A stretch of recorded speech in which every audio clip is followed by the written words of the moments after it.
xaj bawul xamul xaj dofe la boobu dofe parce que am na yoo xam ne ku koy def jéeg boo xam ne nii gaynde la yow danga dofe man duma ni kenn bàyyi naa la ak yàlla man jéeg bu ma yëpp danga ma fekk may xar ndoor ma xoolee rek jàkkaarloog yow doo ma yëpp doo yëpp ku ma yëpp man bu ne may dëkk may mag a may daan man wujjoo ma ku ma yëpp danga ma fekk may nelaw bëgguma wujju yàgg naa ko wax loolu moom booy na say nopp te yow kër dal li may wax nii gaaruwaale ma kenn yow yaa ma wax kër dal yow dama xamul yow lan la ay waay kër bu reer yi daal yi doon doy ba tey reer yi doy la jéeg laa nag te feese naa sama place nga may jëndee ak ay wuju waja gi yow daal bañoo dara ñàkk ngay bañ ak ku la jànni faama dawal ay wax démb nga commencé wax ji mën a la teg ko ci suuf man maa ngi xëy war a liggéey nga war ma toppatoo ñaanal ma dem ci jàmm ñibbisi ci jàmm mais nga may xasanoo ni ay wax dama xasanoo ma dama laa wokkatoo ay wax boo bàyyiwul jëf duma bàyyi wax yow kër ga li nga def démb kan a fata loolu lan laa def xale bu jigéen bi lay tegal di la toppatoo ngay sourire di muuñ di apprécier yow yaa ko charmé wu la di apprécier di muuñ loolu honneur la l'honneur ne se refuse pas ah kon dinañ ko refusé de honneur ci télévision de waaw taxawal kër pare ma li nga bëgg a dégg di nga ko dégg mooy yow xar sax bu ko sololee tubéy solal ko périk nga doxaan ko yow man lan laa war a def man ci wàllu boppam maa war a doon 10 jigéen 10 foo geesu gis ma na nga suur jigéen te sax du la tax a doyal di nga wàcc ni ma fekk man waxoon naa la ko wujju laa bëggul bëgguma wujju te wujju du ma bëgg wujju laa bëggul ci boppam nag wax jàng du ma ko wujju bëgguma wujju bu ma wujju bëgg.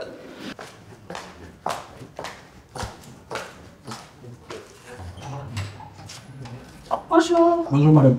Ça va, vous allez bien? Merci. C'est monsieur Gaye de la DGID. Ah. Est-ce que monsieur Gaye est là? Oui, il est là. Voilà, je veux voir. Enfin, s'il vous plaît. Merci. Assez bien. Merci. Moi, très bien, très bien. D'accord.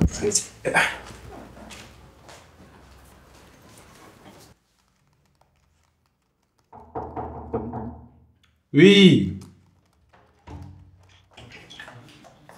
Monsieur Gay, Oui. Monsieur Ndiaye de la DGID est là. Monsieur Ndiaye? De la DGID. Ndiaye Mpo? Oui, tempo. Même un café, même un café. Café, Monsieur Gay. Oh, désolé. Maa ngi ñëw. D'accord. Je le préviens. Miss Thiam Miss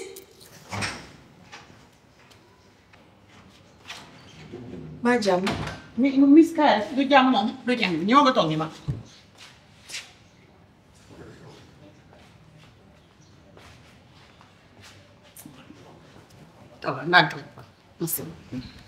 oui Miss lenn rek laa bëgg nga permettre ma ko ni ma dal bu ayatee ci yow dootul demati kër bi deew interdit ko kër bi deew.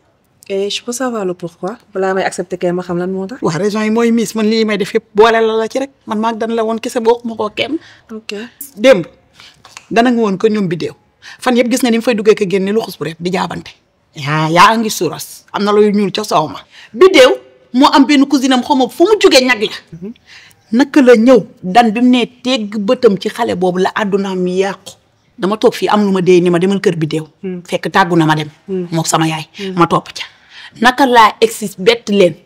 nii lan toogee nii. waaw nag balaa nga expliquer rek waaw. nii gi nga palaat ba mu yoroon di ca def lekk yam koy tegal nii la ko joxee dal bi mu yëkkatee loxo bi tegal ko dem bay laal sikkim bi ci laa ni dëgg rek mu tiit ma ne ko defu ma ne ko soor door. loolu su duñ jugal suñu bopp xool nu ñu def. léegi yow Fama si je comprends bien yow li xale bu jigéen ñi toppatoo dan kër Mass moo tax nga nekk ci état bii nii. waaw loolu jar léegi pourquoi mënoo ci am benn esprit positif ah vis-à-vis de suñu jëkkër. mais attends mais xale bu jigéen bi li tax mu ko toppatoo parce que dafa bëgg mettre dan à l'aise pourquoi mënoo xalaatee noonu. pourquoi tout le temps ngay am ay esprit négatif beneen jeeg di la mettre à l'aise ñun am suñu lees ñun. mais raison de plus yow yaa ko sa bopp Fama encadré. yow tamit encadré accu de. baax na daal. monsieur mu ne ma la choqué nii. mais tu me choques Fama. léegi dan moom mi ngi yor ñaari jeegam. yow pour yow xalaat na dem di xool feneen ak man état bi ma nekk nii. dan loolu teeyul xelam sax. siratiwu ko du ko tifliloo kon xamoo daan oh ti connais Dan mal nag ti connais ton mari mal parce que maa gën a yàgg ak moom maa la gën a miin sama jëkkër xamoo Dan. ok Fama kon yow waxu Dan ak protocole boobu yëpp moo tax nga yàq sama nelaw nga woo ma taaj ma fii. dafa ñàkk fayda li ma la wooyee. mais vraiment Fama toi tu me déçois. yaa mag lii Fama. dama la choqué. non tu me choques franchement. je te choque. tu me choques. ok j'ai confiance en toi. merci kon yow man mii si ma fi wax yëpp dama la choqué yow man du ma oto ba lay choqué di Miss yaay Alafinti doo nitu dara nooy nga comme xaal yow doo nitu dara yow nii la ñuy jaaree rek sa kaw di jàll. Fama tu me choques. ok ton mari te choque. bientôt inchallah. Bonjour. Bonjour, monsieur Gueye. Ça va? Ça va bien, alhamdoulilah. Ça fait un bail. Venez, Non, non. merci, il n'y a pas de souci. Je sais Venez. pas. Pardon. Non, merci. Du Yagé. Je vous en prie. Alors, monsieur Gueye. Oui. Ça fait des mois, gisuñu la dégguñu la jéemoo tenté benn action pour jéem a lijjanti sa problème. Donc, lii c'est un dernier avertissement. Vous avez 48 heures, sinon dinañ obligé jël tout l'argent qui se trouve sur vos comptes. Alors, ce sera tout. maa ngi ñëw dem. non mais Ndiaye. Ndiaye attends. Ndiaye xam nga ni yow ñu Sénégal lañ nekk. déjà situation yi dafa compliqué trop. léegi damaa bëggoon ñu jéem a xool nu ñuy def. nu ñuy def c'est-à-dire. bon ñu jéem a essayer de trouver une solution pour mu xool li may teg sa loxo. looy teg sama loxo. waaw maanaam da nga may jéem a corrompre si je comprends bien. non mais xam nga corruption mënoo jóge Sénégal damay xool ni mu gën a naay see rek ma jéem a xool li may teg sa loxo rek moo gën a rafet. Alors monsieur Gueye yaa ngi gën a aggraver sa cas déjà yaa ngi am problème mu impôt rax ci nga bëgg a corrompre un agent de la DGID li ngay def nii lu yoon di tere la gis naa ni nag yaa ngi insister donc je pense que vous êtes très sérieux dans ce que vous êtes en train de dire boo ci gënee xuus je serai dans l'obligation de vous traîner en justice. ñaa nekk corruption yow déjà xam nga situation dëkk bi nii dafa compliqué léegi damay xool ni mu gën a rafetee ni mu gën a naasee ñu jëm ko gérer moo gën a rafet yi boo ko tëjee ab instant bi nag mooy sonal. te doo bàyyi de. non mais instant sama compte yëpp lañ bloqué te wut naa plan B. léegi sa plan B mooy jéem a corrompre man quoi. non non nekkul corrompre sax dama am loo xamante ne dama koy teg sama xol moo gën a rafet. Alors boo deful ndànk nag la prochaine fois que je viendrai chez vous ce sera pour vous amener une convocation. fexeel nga lijjanti lii et comme j'ai dit bàyyi xel bu baax ci li ma la wax. di nga répondre devant la justice. merci et bonjour. mais Ndiaye. Monsieur Gueye merci.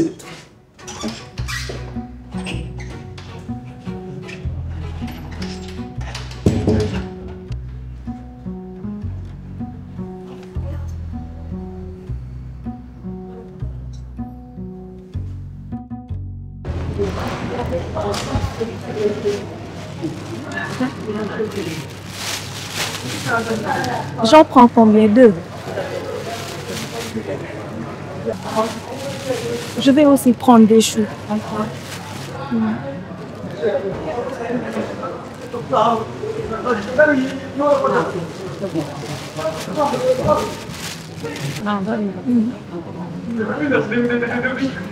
Ok. Mais toi, Mylène, réellement, j'aimerais savoir ce qui s'était passé entre toi et Lucas. Parce que jusqu'à présent, je me pose des questions. Hey, cette histoire de Luc là, j'ai vraiment pas envie d'en parler. C'est une très longue histoire. Laisse tomber, pardon. Pas cette chose. Ça fait nos achats. Ok. Ah, c'est chaud.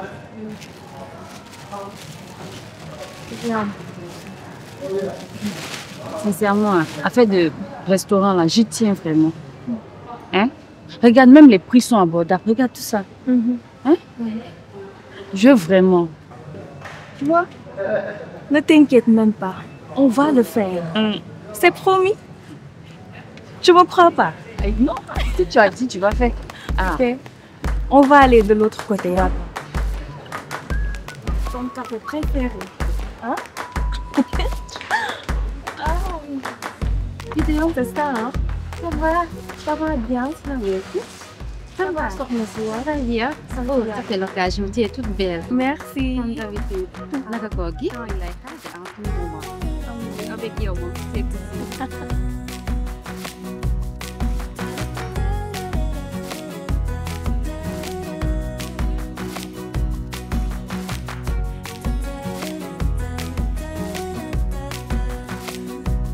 dafa nga ne lim def rafet man fee sama ay nawle laa fa nekkal dafa juum rek. sama nawle yëpp toog mu ñëw toroxal ma fa ak man même yow mii sax daf laa toroxalaale ah lim ma def nag su ma ko defatee dinaa jël décision ci moom.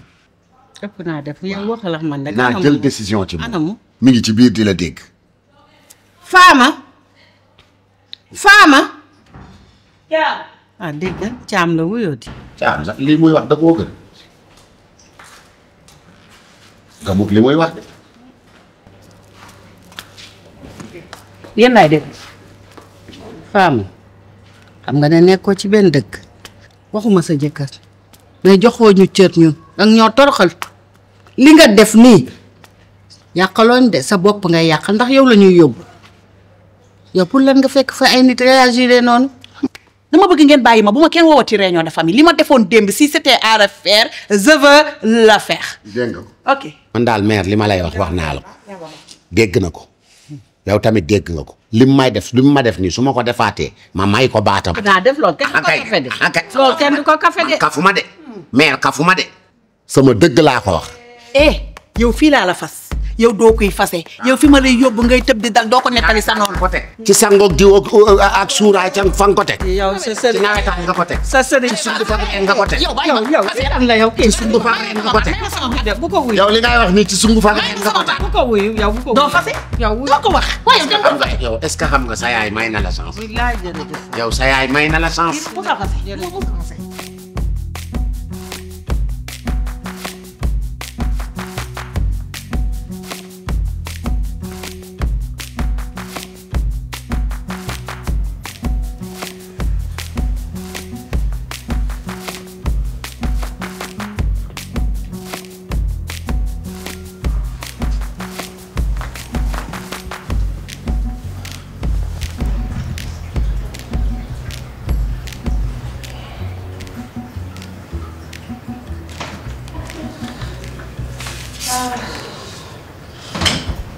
On est arrivé, Yaï. Ah, Chantal, tu es là? Elle est où, vidéo? Je crois qu'elle est sortie parce que je ne l'ai pas trouvée quand je suis arrivée. Donc tu es seule dans la maison? Non, c'est Mas qui m'a ouvert la porte. Il doit être en haut. Il est en haut? J'arrive. D'accord.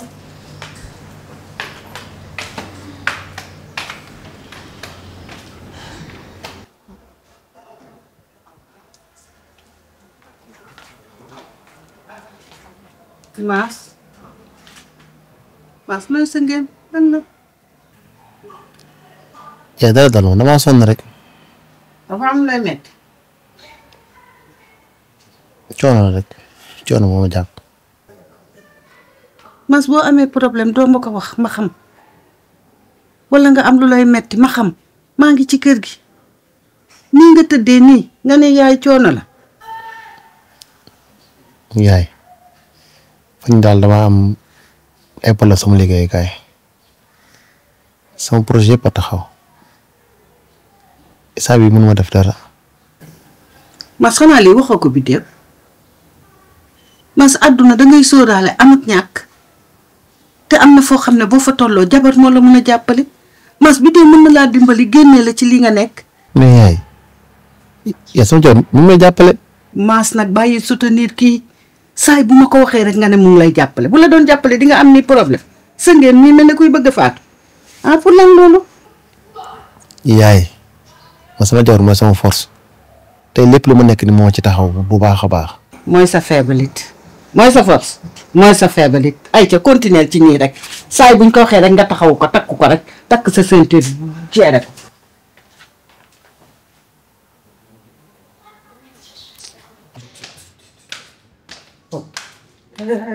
li tax jabar dañ koy tànn jabar dañ koy tànn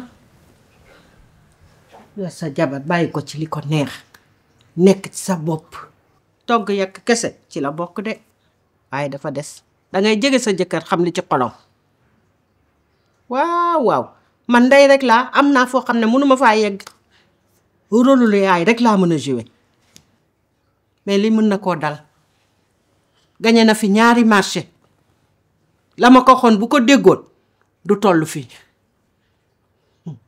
mag dana tëdd di gis loo xam ne xale dina taxaw ci kaw garab te du ko gis waaye nag lii lu ñu war a jóg la surtout man maa ci war a jóg ndax fi ñu toll nii am na foo xam ne bu fa maas tolloo rek dañ ma koy jàllax. Yaay, ça va? Ça va.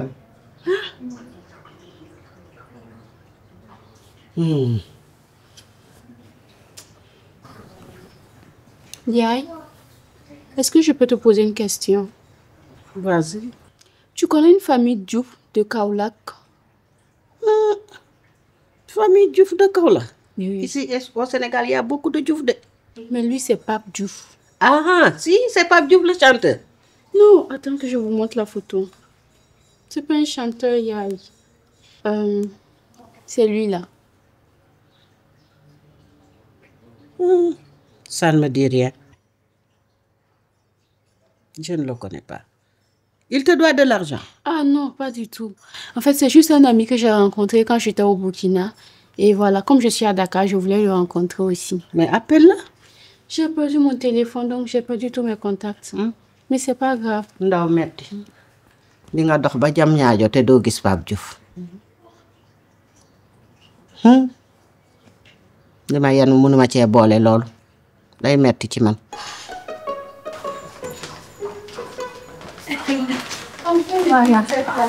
Salaamaaleykum. Merci. Yaay Fall.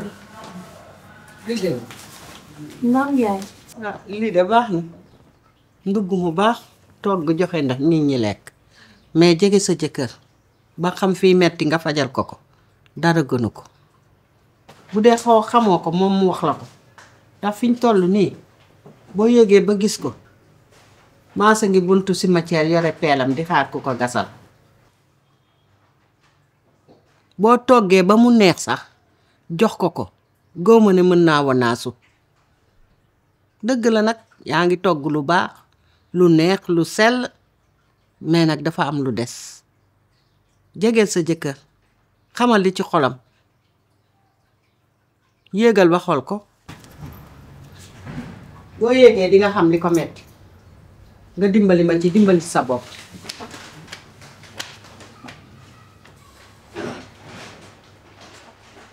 suñu xale yi dañ ma jaar def nga ne togg lekk joxe rek solu jeex na ah nit ki balaa lekk xolam neex mais ki xolam neexul du mënta lekk.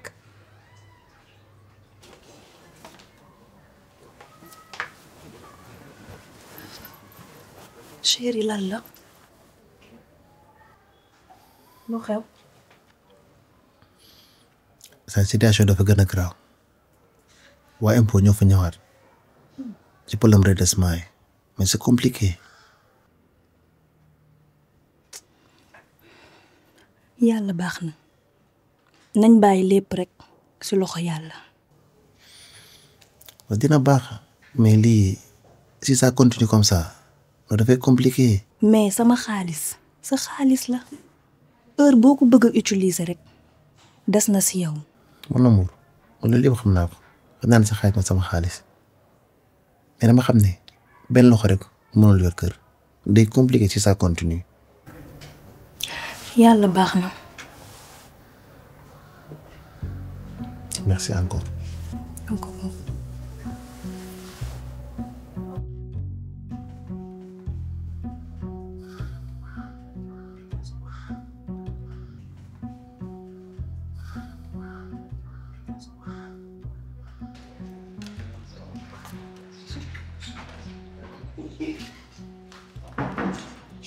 live guddi live bëccëg. ah live moo dama doon vidéo live nga ci salon bi live nga ci salle bu mag bi sama kër gi àdduna bi yëpp xam nañ ni kër gi mel ñëpp dimbale ma rek chambre à coucher bi dimbale ma rek ngir yàlla bu fa xalaat sax naay sama jàmm dangay naxasaale waaw li la jàpp Franc Grand Délit démb moom nga bëgg a dem delloo buum ca mooy nga naan di wut prétexte ay live fii sama kër la wax jooju bàyyi woo ko ba tey neex laay live fii xam nga yow wax jooju démb ci guddi ba tey duma ko bi ñu xëyee bi ma liggéeyee ba wàcc ba tey yaa ngi ci wax jooju. waaw bu dee rusul tàgg du rus waaw. waaw ginnaaw léegi man kër gi.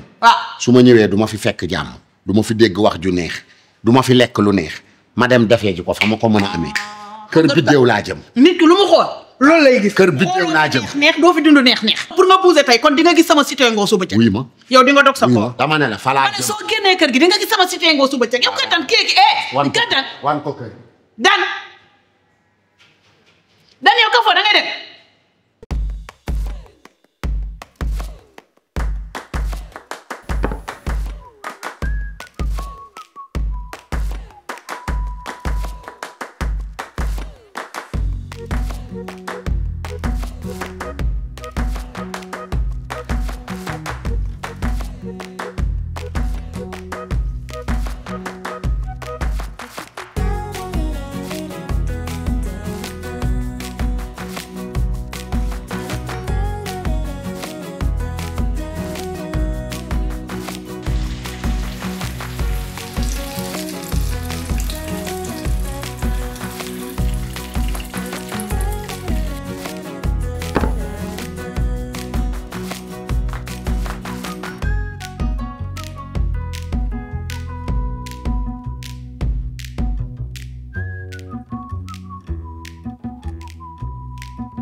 man de lii sax mënatuma ci dara. gàmbaas gi dama cee dem ba jeex xër ci lool Mass danga may wutal eau gazeuse bu ma lekkatee ba pare gën a mën a digérer waañ wi moom lu fa mën a ne suur naa mënatuma ci dara. maam dangaa xam sa lu nekk ci waañ bi ba nga ne suur nga. sama sët lu mën a nekk ci waañ wi mënatuma ci dara lu ma lekkati rek fii lay jaar ci sama bakken daf may gaañ yow bàyyi naa lax la ca waañ wa na rees ak jàmm. xaaral rek mu ñëw. sa yaa lan la togg.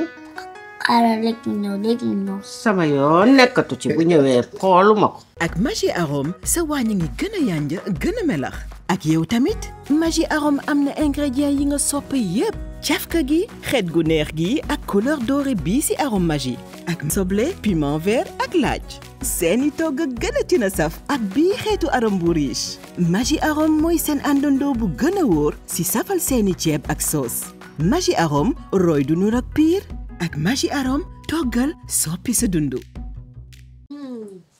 Toi là tu sais rien faire de tout, t'as pas cuisiné quoi. Et toi, tu fais que manger. Vous ne trouvez pas la maison un peu bizarre? Bizarre. Oui.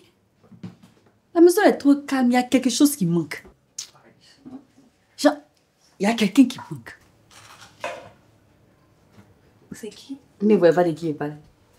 Moi je vois pas. Femme.